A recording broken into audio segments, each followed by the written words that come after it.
PM Modi विदेश दौरे पर हैं। उनके इस दौरे की शुरुआत साइप्रस से हुई और वहां से वो कनाडा पहुंचे, जहां पीएम मोदी ने G7 समिट में शिरकत की। इस समिट में जिस पर लोगों की सबसे ज्यादा नजरें रहीं, वो थी पीएम मोदी की कनाडाई पीएम मार्क कार्नी से मुलाकात।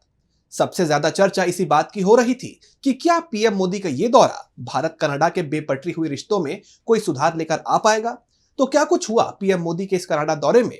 क्या भारत कनाडा के रिश्तों में आएगी गर्माहट?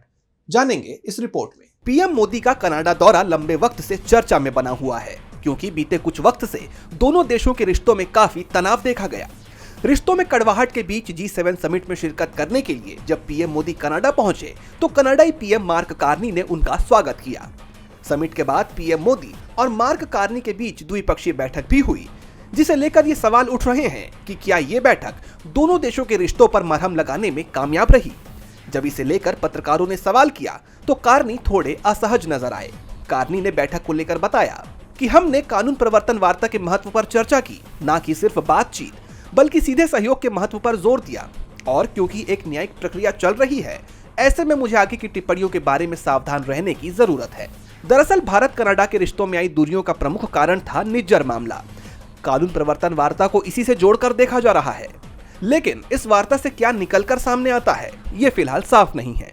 हालांकि कार्नी ने आने वाले वक्त में भारत के साथ सहयोग बढ़ाने पर जोर देते हुए कहा कि ऊर्जा सुरक्षा, ऊर्जा परिवर्तन, AI के भविष्य और आतंकवाद के खिलाफ लड़ाई में हम मिलकर काम कर सकते हैं।